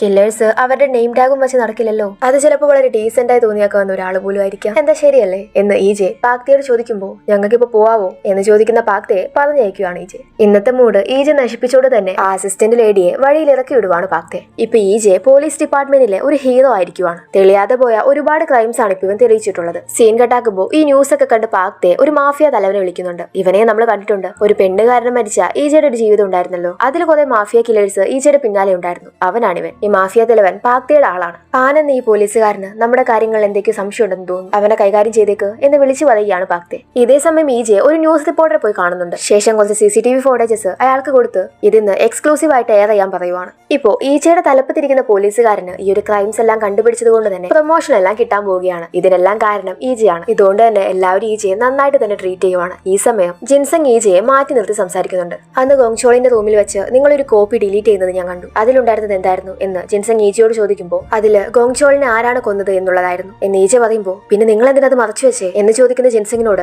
കാരണം ഗോങ്ചോളിനെ കൊന്നത് പാക്തയാ, തേക്യാങ് ഗ്രൂപ്പിന്റെ CEO. നമ്മളത് കൊണ്ടുവന്നാലും ഇവരത് ഏറാൻ പോകുന്നില്ല. ഇങ്ങോട്ട് കൊണ്ടുവരേണ്ട താമസം അത് ഇവര് നശിപ്പിക്കും. പക്ഷെ അവനുള്ള ശിക്ഷ ഞാൻ വാങ്ങിക്കൊടുക്കും. ഈ സമയമാണ് ഈജയുടെ അമ്മ പോലീസ് സ്റ്റേഷനിലേക്ക് വരുന്നത്. ഈ സമയം ജിൻസങ് അവര് പിന്നെ വന്നു, ഇവരുടെ ഇൻവെസ്റ്റിഗേഷൻ ഇതുവരെ ക്ലോസ് ആയില്ലേ എന്ന് പറയുന്നത് കേൾക്കുമ്പോൾ ഒരു ഞെട്ടലിൽ ഈജെ അവർക്ക് എന്ത് ഇൻവെസ്റ്റിഗേഷൻ ഉള്ളേ എന്ന് ചോദിക്കുകയാണ് ജിൻസങ്ങിനോട്. ആ മണി ബാഗ് കേസിനെ കുറിച്ച് നിങ്ങൾ അറിഞ്ഞില്ലേ? അവരുടെ വീട്ടിൽ നിന്ന് ഒരു ബാഗ് മൊത്തം പൈസ കണ്ടെത്തി. സെക്യൂരിറ്റി ക്യാമറ വെച്ച് അത് അവിടെ കൊണ്ടുവച്ചത് ആരാധ കണ്ടെത്തി. പക്ഷേ ആ ആള് കുറച്ച് ദിവസങ്ങൾക്ക് മുന്നേ ഒരു ആക്സിഡന്റിൽ മരിച്ചുപോയി. അവരുടെ മോനും കുറച്ച് നാളുകൾക്ക് മുന്നേ മരിച്ചെന്ന് ഞാൻ കേട്ടെ. ഈ വയസ്സാം കാലത്തും ഇതിന്റെ പേരിൽ പോലീസ് സ്റ്റേഷൻ കയറി ഇറങ്ങുക എന്ന് ജിൻസങ് പറയുന്നത് കേൾക്കുമ്പോൾ ആ ഒരു പൈസ അടങ്ങിയ ബാഗ് കൊണ്ടുവച്ചത് തന്റെ അമ്മയുടെ നല്ല ജീവിത ലക്ഷ്യമാക്കി ആയിട്ടും അതമ്മയെ മോശാവസ്ഥയിൽ എത്തിച്ചു എന്നൊരു കുറ്റബോധത്തിലാണ് ഈജെ. സ്റ്റേഷനിൽ പോയി ആ പൈസയെ കുറിച്ച് തനിക്കൊന്നും അറിയില്ലെന്ന് മൊഴികെടുത്തതിന് ശേഷം തിരിഞ്ഞു നടക്കുന്നവരെ അമ്മ എന്ന് വിളിക്കുവാണ് ഈജെ. എനിക്ക് നിങ്ങളെ പെട്ടെന്ന് എന്താ വിളിക്കേണ്ടെന്ന് കൺഫ്യൂഷൻ ആയോണ്ടാ ഞാൻ അങ്ങനെ വിളിച്ചേ എന്ന് ഈജെ പറയുമ്പോൾ അത് കുഴപ്പമില്ല, ആരെങ്കിലും ഒക്കെ അങ്ങനെ വിളിക്കുന്നത് കേൾക്കാൻ നല്ല രസമാണ്. ഇപ്പോഴാണ് അവന്റെ അമ്മയുടെ ഷൂ ലേസ് അഴിഞ്ഞു കിടക്കുന്നത് ഈജെ ശ്രദ്ധിക്കുന്നത്. അത് കെട്ടിക്കൊടുക്കുന്നതിന്റെ ഇടയിൽ ഈജെ ഇനി ലേസ് ഇല്ലാത്ത ഷൂ വാങ്ങിയാൽ മതി എന്ന് പറയുമ്പോൾ ഇതെന്റെ മകൻ ആദ്യമായിട്ട് വാങ്ങി തന്നതാ എന്ന് പറയുകയാണ്. ഈ സമയം ഈജയുടെ മനസ്സിലേക്ക് അവൻ തന്റെ അമ്മയ്ക്ക് ആദ്യമായിട്ട് ഇത് ഗിഫ്റ്റ് കൊടുത്ത ഓർമ്മകളെല്ലാം വരുന്നുണ്ട്. ഇതിടുമ്പോ അവൻ എപ്പോഴും എന്റെ കൂടെ ഉള്ളതുപോലെ എനിക്ക് തോന്നും. ആ പൈസ നിങ്ങൾക്ക് സ്വീകരിക്കാറുന്നില്ലേ, എന്തിനാ പോലീസിനെ റിപ്പോർട്ട് ചെയ്തേ എന്ന് ഈജ ചോദിക്കുമ്പോൾ അതെനിക്ക് സ്വീകരിക്കാൻ കഴിയില്ല. അത് സ്വീകരിച്ചാ അത് ഞാൻ എന്റെ മകന്റെ ജീവിതത്തിന് പകരം വാങ്ങുന്ന പോലെ തോന്നും. അവൻ എനിക്ക് ആ പൈസയേക്കാൾ വേണ്ടപ്പെട്ടത്. സ്വന്തം കൺമുന്നിൽ തന്റെ അമ്മയുണ്ടായിട്ടും താൻ സ്വന്തം മകനാണെന്ന് പറയാൻ കഴിയാതെ സങ്കടം കടിച്ചമർത്തുകയാണ് ഈജ. പിറ്റേന്ന് അമ്മയ്ക്ക് കഴിക്കാൻ വേണ്ടി കുറച്ച് സാധനങ്ങൾ വാങ്ങി അത് വീടിന്റെ മുന്നിൽ കൊണ്ടുപോയി വെച്ച് അമ്മ അത് എടുക്കുന്നത് വരെ നോക്കി മറ്റൊരു സ്ഥലത്ത് മാറിയിരിക്കുകയാണ് ഈജെ. ഭക്ഷണം കറക്റ്റ് സമയത്ത് കഴിക്കണം എന്ന് ഒരു കുറിപ്പും അതിലുണ്ടായിരുന്നു. ഇത് കണ്ട് ഈജയുടെ അമ്മ അത് ഉള്ളിലോട്ട് കൊണ്ടുപോകുന്നുണ്ട്. ഇപ്പൊ അതും കണ്ട് മടങ്ങുന്ന ഈജയെ പെട്ടെന്ന് ഒരാൾ വന്ന് കുത്തുവാണ്. സീൻ കട്ടാകുമ്പോൾ പാക്തയുടെ അച്ഛന്റെ മേശപ്പുറത്ത് എന്തോന്നിരിക്കുന്നത് കണ്ട് അത് തുറന്നു നോക്കുവാണവൻ. അത് അന്ന് ജിസുവിനെയും ഈജയും വണ്ടി ഇടിച്ച സമയത്ത് CCTVയിൽ പതിഞ്ഞ കാതിനകത്തുള്ള പാക്തയുടെയും വക്കീലിന്റെയും ഫോട്ടോ ആയിരുന്നു. ഈ സമയം ഇപ്പൊ അവന്റെ അച്ഛൻ അങ്ങോട്ട് വരുമ്പോ നിങ്ങൾ എനിക്കെതിരെയുള്ള കുറ്റങ്ങൾ കണ്ടുപിടിക്കുവാണോ എന്ന് പാക്തി ചോദിക്കുമ്പോൾ നമ്മുടെ വീട്ടിൽ വളർത്തുന്ന പെറ്റുകളൊക്കെ പെട്ടെന്ന് ചാവുമായിരുന്നു. അതിന്റെ കാരണവും എനിക്കറിയാം, കാരണം ഞാൻ നിന്റെ അച്ഛനാ. ഇപ്പൊ നീ മനുഷ്യരുടെ പിന്നാലെയും പോയി തുടങ്ങിയോ എന്ന് ചോദിക്കുന്ന അവന്റെ അച്ഛനോട് അതാണ് ചെറുപ്പത്തിൽ എന്നെ എബ്രോഡോട് പഠിക്കാൻ വിട്ടേ, അതോ എന്നെ പേടിച്ചിട്ടോ? ചെറുപ്പത്തിൽ എനിക്ക് രാജാക്കന്മാരുടെ കഥകൾ വായിക്കാൻ ഭയങ്കര ഇഷ്ടമായിരുന്നു. അതിൽ ഭരണത്തിന് വേണ്ടി സഹോദരന്മാർ തമ്മിൽ തല്ലുന്നു. ചിലപ്പോ അച്ഛന്മാരുമായും സ്വന്തം മകനായിട്ടും. ഈ സമയം പാക്തിയുടെ അച്ഛന് ഇവനോട് ഒരു ചെറിയ പേടിയെല്ലാം തോന്നുന്നുണ്ട്. ഇപ്പൊ ഈ ഒരു ദേശത്തില് കാലെടുത്ത് പോയി വഴി കണ്ട ഒരാളെ മാരകമായി കുത്തി പരിക്കേൽപ്പിക്കുകയാണ് പാക്തെ. ഈ സമയം പാക്തയെ ഹയർ പൊസിഷനിലുള്ള ഒരു പോലീസുകാരൻ വിളിക്കുന്നുണ്ട്. ഡിറ്റക്ടീവ് വാനിന്റെ ഒരു കാര്യം ഞാൻ അറിഞ്ഞു, അതായത് ഗ്യൂച്ചോൾ കൊല്ലപ്പെടുന്നതിന്റെ വീഡിയോ അയാളുടെ അടുത്തുണ്ടെന്ന്. അവനെ കൊന്നത് നിങ്ങളാണെന്ന് പറയുന്നേ. പറഞ്ഞു കേട്ടത് ഇന്നത്തെ ബ്രോഡ്കാസ്റ്റില് ആ വീഡിയോ എയർ ആവുന്ന. തടയാൻ ഞാൻ നോക്കി, പക്ഷെ എനിക്ക് പറ്റിയില്ല. ഇത് കേട്ട പാക്തെ ഈജയെ കൊല്ലാൻ ഏൽപ്പിച്ച ആ മാഫിയ തലവനെ കോൾ ചെയ്യുവാണ്. പക്ഷെ ഇപ്പൊ അയാളുടെ കോൾ എടുക്കുന്നത് ഈജി ആയിരിക്കും. ഇപ്പൊ സംഭവം എന്തെന്നാ ആ ഗുണ്ടയുടെ അടുത്ത് നിന്നും ഈജയ്ക്ക് കുത്തേറ്റിട്ടുണ്ടായിരുന്നില്ല, അതവൻ കൈ കൊണ്ട് ബ്ലോക്ക് ചെയ്തിട്ടുണ്ടായിരുന്നു. അയാളെ വിട്ടത് ആരാന്ന് മനസ്സിലാക്കിയാണ് ഈ മാഫിയ തലവനെയും ഈജ കസ്റ്റഡിയിൽ എടുത്തിട്ടുള്ളത്. ചെറുതായിട്ടൊന്ന് പാളിപ്പോയോ എന്ന് ചോദിക്കുന്ന ഈജയോട് നമുക്ക് നേരിൽ കാണാം, ലൊക്കേഷൻ ഞാൻ അയച്ചു തരാം എന്ന് ഈജ പറയുമ്പോ അങ്ങനെയല്ലല്ലോ സംഭവങ്ങൾ നടക്കേണ്ടത്. സ്റ്റേഷനിലോട്ട് വാ, നമുക്ക് കാണാം. ആ ശരിയാ, കുറ്റവാളികൾക്ക് പോലീസ് സ്റ്റേഷൻ എന്ന് കേട്ട പേടിയാണല്ലോ. വൈകുന്നേരം ഒരു ന്യൂസ് വരാനുണ്ട്, അത് കഴിഞ്ഞിട്ട് നമുക്ക് കാണാം. നീ ലക്ഷോദീസ് ആയിട്ടുള്ള സാധനങ്ങൾ മാത്രം ഇടുന്നോണ്ട് ജർമ്മനിന്ന് നിനക്ക് വേണ്ടി ഒരു ഹാൻഡ് കഫ്സ് ഞാൻ വാങ്ങിയിട്ടുണ്ട്.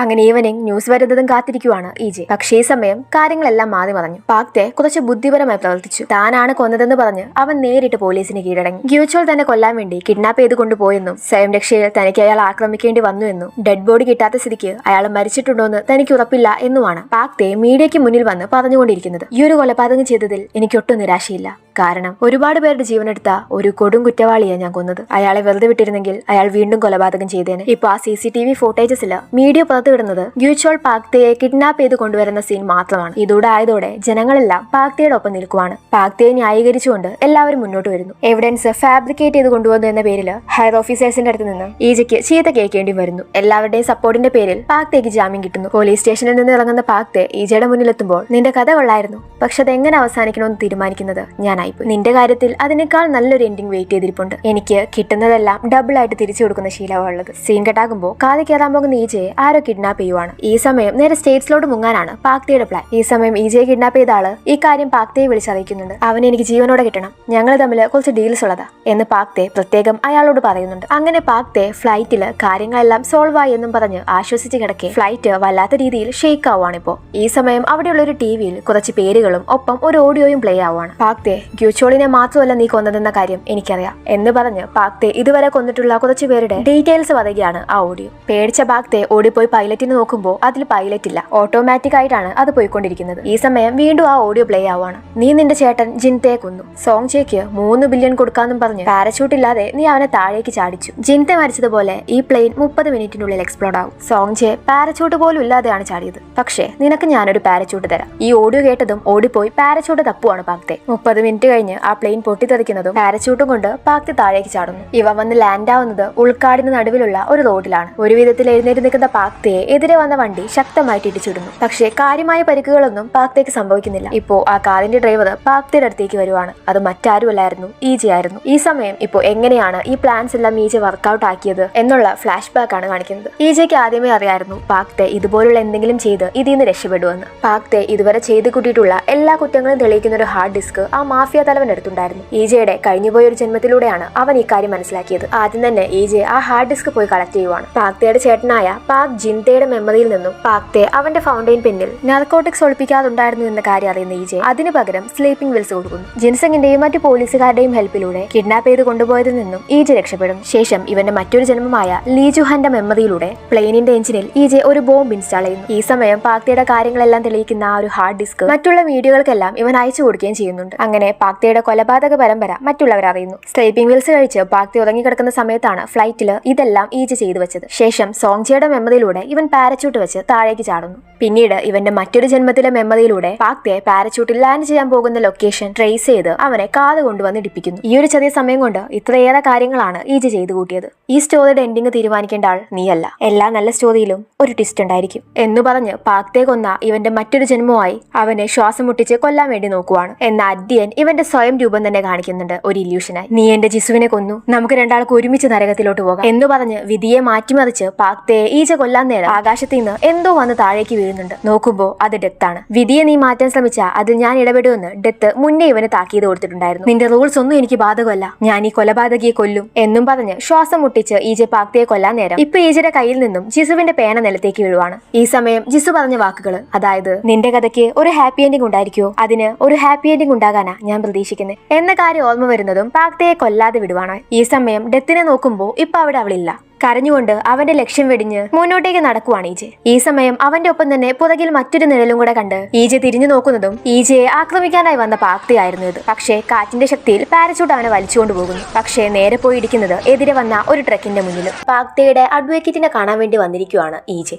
പാക്ത ചെയ്ത ജിസുവിന്റെ കൊലപാതകം ഏറ്റെടുത്ത് അയാൾ ഇപ്പൊ ജയിലിലാണ്. ഈ കൊലപാതകം ഏറ്റെടുത്ത കുറച്ചു കഴിഞ്ഞാൽ ഞാൻ നിന്നെ രക്ഷിക്കാമെന്നും ഒപ്പം കമ്പനിയിലെ വലിയ പൊസിഷനിൽ കൊണ്ടുവരാന്നൊക്കെ പാക്ത ഇവന് വാഗ്ദാനം കൊടുത്തിരുന്നു. പക്ഷെ പിന്നീട് അവൻ ഇവനെ തിരിഞ്ഞു നോക്കിയിട്ടില്ല. ഇപ്പൊ ഈജെ വന്ന് അയാൾ അയാളോട് താൻ ഒരു പോലീസുകാരനാണെന്ന് അറിയിക്കുമ്പോൾ ഇനിയും എക്സ്പ്ലെയിൻ ചെയ്യാൻ എന്നെ കൊണ്ട് പറ്റില്ല, അല്ലെങ്കിലും ഇതാരും വിശ്വസിക്കാനും പോകുന്നില്ല എന്ന് പറഞ്ഞ് നിൽക്കുവാണ് അയാൾ. ഇപ്പൊ EJ, ഞാൻ നിന്നെ വിശ്വസിക്കാം, എനിക്കറിയാം പാക്തിക്ക് പകരം നീ ഇവിടെ കിടക്കുന്നതെന്ന്, കാരണം അതെല്ലാം കണ്ണുകൊണ്ട് കണ്ട ഒരാളാണ് ഞാൻ എന്ന് പറഞ്ഞ് അന്ന് ഇവൻ പാക്തിയുടെ കാതിൽ നിന്ന് എടുത്തു കളഞ്ഞ ഒരു മെമ്മറി കാർഡ് അതെടുത്ത് ഇവൻ EJ കാണിക്കുമ്പോൾ താൻ ഇനിയെങ്കിലും രക്ഷപ്പെടുമല്ലോ എന്നുള്ളൊരു സന്തോഷത്തിലിരിക്കുവാണ് ഇവൻ. പക്ഷെ ഇപ്പോ EJ അത് നശിപ്പിക്കുവാണ്. നീ രക്ഷപ്പെടാൻ പോകുന്നില്ല, ഈ ജയിലിൽ തന്നെ ആയിരിക്കും നിന്റെ അന്ത്യം എന്ന് അയാളോട് പറയുകയാണ് EJ. പാക്തിക്കുള്ള ശിക്ഷ അവന് കിട്ടി. ഇവനും ജയിലിൽ നിന്ന് രക്ഷപ്പെടരുത് എന്നുള്ളതാണ് EJയുടെ ലക്ഷ്യം. പാക്തി ക്രിമിനൽ ആണെന്ന് തെളിഞ്ഞതോടെ ഒരുപാട് കാര്യങ്ങൾക്ക് മാറ്റം വന്നു. അവനെ സഹായിച്ച ഒരുപാട് പോലീസുകാരുടെ ജോലി പോയി. പാക്തിയുടെ അച്ഛൻ അയാളുടെ സ്ഥാനം ഒഴിഞ്ഞു. ഇപ്പൊ പാക്തിക്ക് എന്താ സംഭവിച്ചെന്ന് നോക്കിയാ അവന് 2 കാലുകൾ നഷ്ടപ്പെട്ട് ഹോസ്പിറ്റലിലാണ് അവൻ. അവനെ പോയി EJ കാണുവാണ്. ഈ ഒരു അവസ്ഥയിൽ ഒരു പ്രാണിയെ പോലും നിനക്ക് ഉപദ്രവിക്കാൻ കഴിയില്ല, ഇതാണ് നിനക്കുള്ള ശിക്ഷ എന്ന് പറഞ്ഞ് EJ അവിടെ നിന്ന് പോകുന്നുണ്ട്.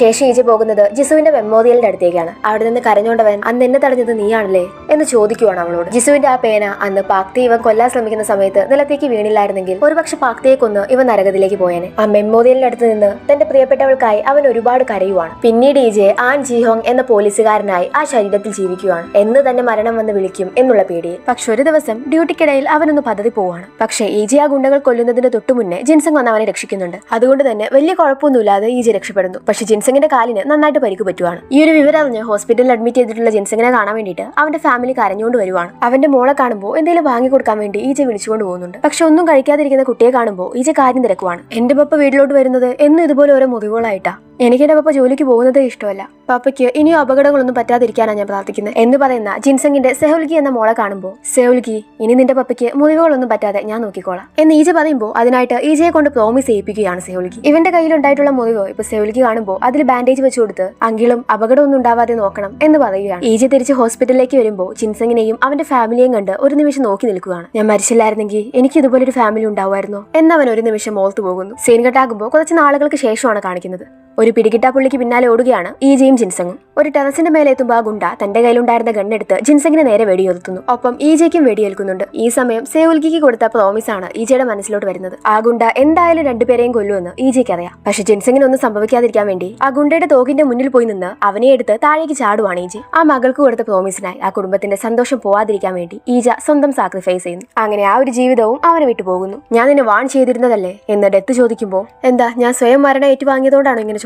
പക്ഷെ ഇതൊരു നല്ല കാര്യത്തിന് വേണ്ടിയായിരുന്നു. എനിക്ക് ജിൻസങ്ങിനെ എങ്ങനെയെങ്കിലും രക്ഷിക്കണമായിരുന്നു. ഞാൻ എന്റെ ജീവിതം സാക്രിഫൈസ് ചെയ്ത് മറ്റൊരാളുടെ ജീവിതം രക്ഷിച്ചു എന്ന് പറയുന്ന EJയോട് അതിന് നീ ആരാ എന്ന് ചോദിക്കുകയാണ് ഡെത്ത്. നീ ഭയങ്കര പ്രൗഡായിട്ടാണല്ലോ നിൽക്കുന്നേ, ഒരു കാര്യം ചെയ്യ്, അടുത്ത ജീവിതത്തിലേക്ക് പൊക്കോ എന്ന് പറഞ്ഞ് ഡെത്ത് അവനെ അടുത്ത ജീവിതത്തിലേക്ക് അയക്കുവാണ്. നോക്കുമ്പോൾ EJ ഈ ജന്മത്തിൽ ഒരു പിച്ചക്കാരനാണ്. ഇപ്രാവശ്യം എനിക്കൊരു വീട് പോലും ഇല്ല അല്ലേ? ഇത് കണക്ക് കൂട്ടിയായിരിക്കണം ആ ഡെത്ത് എന്നെ നോക്കി ചിരിച്ച്. ഞാൻ അനുഭവിച്ചതൊക്കെ വെച്ച് നോക്കുമ്പോൾ ഒന്നുമല്ല എന്ന് പറഞ്ഞ് എഴുന്നേൽക്കുന്ന EJ അവിടുത്തെ ടിവിയിൽ ഒരു ന്യൂസ് കാണുവാണ്. ഇവന്റെ കഴിഞ്ഞ ജന്മമായ ആൻ ജിഹോങ്ങിന്റെ മരണമാണ് അതിൽ കാണിക്കുന്നത്. ഇത്രയും നല്ല കാര്യങ്ങളൊക്കെ ചെയ്ത ഒരാളുടെ മരണം വലിയ രീതിയിലാണ് ന്യൂസിലെല്ലാം കാണിക്കുന്നത്. EJയുടെ തൊട്ടടുത്ത് ഇത് കണ്ടുകൊണ്ടിരുന്ന ആളുകളും അല്ലെങ്കിലും നല്ല ആൾക്കാരൊക്കെ പെട്ടെന്ന് മരണപ്പെടും എന്ന് പറയുന്നത് കേട്ട് താൻ ചെയ്തത് ഒരു നല്ല കാര്യമാണെന്ന് EJയ്ക്ക് മനസ്സുകൊണ്ട് തോന്നുകയാണ്. എന്റെ സ്വന്തം ഫ്യൂണറലിന് ഞാൻ പോയില്ലെന്ന് വേണ്ട, ആൻ ജിയോങ്ങിന്റെ ഫ്യൂണറലിന് പോകാൻ വേണ്ടി തീരുമാനിച്ചിരിക്കുകയാണ് EJ. ആൻ ജിയോങ് മരിച്ച ഈ ഒരു ന്യൂസ് പാക്തിയും ഹോസ്പിറ്റൽ കിടക്കയിൽ ഇരുന്ന് കാണുന്നുണ്ട്. ഇങ്ങനെ ഒരു അവസ്ഥയിലായിട്ട് പോലും ഇപ്പോഴും മറ്റുള്ളവരുടെ നാശമാണ് പാക്തി ആഗ്രഹിക്കുന്നത്. സെയിൻ കട്ടാകുമ്പോൾ ഫ്യൂണറലിന് വന്ന EJ കാണുന്നത് വലിയ വലിയ ആളുകൾ വരെ EJയുടെ മരണത്തിൽ അനുശോചനം പ്രകടിപ്പിക്കുന്നതാണ്. ഇപ്പൊ നോക്കുമ്പോൾ മറ്റൊരു ഭാഗത്ത് വളരെ സങ്കടപ്പെട്ടിരിക്കുകയാണ് ജിൻസങ്ങും അവന്റെ ഫാമിലിയും. അങ്കിൾ എനിക്ക് തന്ന പ്രോമിസ് പാലിച്ചു, ഞാൻ അങ്കിളിനെ മിസ് ചെയ്യുന്നു എന്ന് പറഞ്ഞ് കരയ്ക്കുകയാണ് സെഹുൽഗി. ഇത് കണ്ടോണ്ടിരിക്കാൻ വയ്യാതെ കരഞ്ഞുകൊണ്ട് അവിടെ നിന്ന് പോവുകയാണ് ജിൻസങ്. ഈ സമയം സെഹുൽഗി EJയെ കാണുന്നുണ്ട്. എന്ന് EJയുടെ ഇപ്പോഴത്തെ ഒരു കോലം കണ്ട് അവൾ പേടിച്ച് മാറി നിൽക്കുവാണ്. ഈ സമയം ഭക്ഷണം കഴിച്ചുകൊണ്ടിരിക്കുന്ന ഇവന്റെ പോലീസ് ഡിപ്പാർട്ട്മെന്റിലെ ചീഫും കൂട്ടരും അവൻ പണ്ടത്തെ പോലെ തന്നെ ഒന്നും ചെയ്യാതിരുന്നാൽ മതിയായിരുന്നു, അങ്ങനെയായിരുന്നെങ്കിൽ ഇങ്ങനെയൊന്നും നടക്കില്ലായിരുന്നു എന്ന് പറയുകയാണ്. അവരുടെ ഈ സംസാരമൊക്കെ കേട്ടോണ്ടിരിക്കുന്ന EJ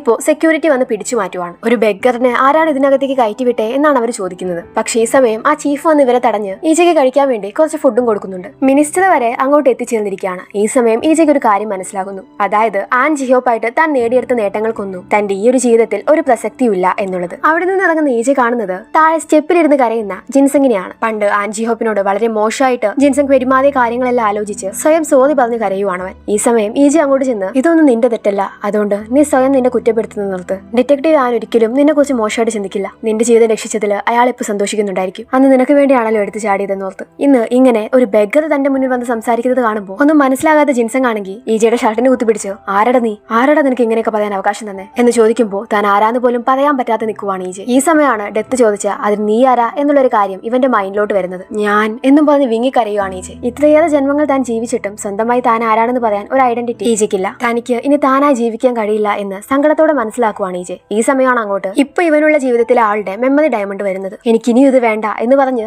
മെമ്മറി ഡയമണ്ട് തന്റെ അടുത്തേക്ക് എത്തുന്നതിന് മുന്നേ അതീന്ന് രക്ഷപ്പെടാൻ വേണ്ടി ഓടുവാണ് ഈജെ. പക്ഷെ സ്റ്റെപ്പിൽ തട്ടി താഴെ വീണ് അവ മരിക്കുവാണ്. ഡെത്തിന്റെ മുന്നിൽ കണ്ടു നോക്കുന്ന ഈജെ, എന്റേതല്ലാത്ത കാര്യങ്ങൾക്കെല്ലാം ഞാൻ പ്രൗഡ് ആവുന്നത് കണ്ട് നീ ഇവിടെ ഇരുന്ന് ചിരിക്കുവായിരുന്നല്ലേ എന്ന് ചോദിക്കുന്ന ഈജയോട്, നീ സ്വയം ഒരു ഫൂളാവുന്നത് കാണാൻ നല്ല രസമാണ് എന്ന് പറഞ്ഞ് ഡെത്ത് ഇവന്റെ നേരെ തോക്ക് ചൂണ്ടുന്നതും, വേഗം എന്നെ കൊല്ല്, ഇതിനൊരു അവസാനം ഉണ്ടാക്കാൻ 2 പ്രാവശ്യം കൂടെ ഞാൻ മരിക്കേണ്ടതായിട്ടുണ്ട് എന്ന് ഈജെ ഡെത്തിനോട് പറയുമ്പോൾ, നിന്റെ മരണത്തിന്റെ വേദന ഓരോ റൗണ്ടിലും കൂടുമെന്ന് ഞാൻ പറഞ്ഞത് നീ ഓർക്കുന്നുണ്ടോ? നിന്റെ അവസാനം നിനക്കായി വെയിറ്റ് ചെയ്യുന്നത് നീ ആലോചിക്കുന്നതിനേക്കാൾ കൂടുതൽ വേദനയായിരിക്കും എന്ന് ഡെത്ത് പറയുമ്പോൾ, ഞാൻ സ്വയം മരിച്ച് ഇതിനൊരു അവസാനം കണ്ടെത്തും എന്ന് ഈജെ പറയുന്നതും അവൻ അടുത്ത ജീവിതത്തിലേക്ക് അയക്കുകയാണ് ഡെത്ത്. ഈ ജീവിതത്തിൽ ഇവനൊരു റോട്ടിൽ നിൽക്കുകയാണ്. ഇയാൾ യഥാർത്ഥത്തിൽ ആരാന്നോ എന്താന്നോ അറിയില്ല. പക്ഷെ അതൊന്നും അറിയാൻ ഈജയ്ക്ക് ഇപ്രാവശ്യം താല്പര്യവും ഇല്ല. എങ്ങനെയെങ്കിലും മരിച്ച് ഈ ഒരു ജീവിതവും അവസാനിപ്പിക്കുക എന്നുള്ളതാണ് ഈജയുടെ മനസ്സിലെ പ്ലാൻ. പക്ഷെ ഇവിടെയാണ് ഡെത്തിന്റെ വക ഒരു ട്വിസ്റ്റ്. ഇപ്രാവശ്യം ഇവനായിരിക്കുന്ന ആ ആളെന്ന് പറയുന്നത് കഥയുടെ തുടക്കത്തിൽ ഈജയുടെ മുന്നിലേക്ക് ആക്സിഡന്റ് പറ്റി മരിച്ചു വീഴുന്ന ആ വ്യക്തിയാണ്. അതായത് ഇങ്ങനെ ഒരു കഥയെല്ലാം തുടങ്ങാൻ കാരണക്കാരനായി തീർന്ന ആ ഒരു വ്യക്തി. ആ ഒരു ആക്സിഡന്റ് കണ്ടുള്ള ഷോക്കിലാണ് ഇന്റർവ്യൂ നന്നായിട്ട് പെർഫോം ചെയ്യാതെ തന്റെ ജോലി ഈജയെ വിട്ടു പോകുന്നതും അത് പിന്നീട് ഒരു സൂയിസൈഡിലേക്ക് ഈജയെ കൊണ്ടുപോകുന്നതല്ല. പക്ഷെ ഇയാളാണ് അയാളെന്ന കാര്യം ഈജയ്ക്ക് അറിയില്ല.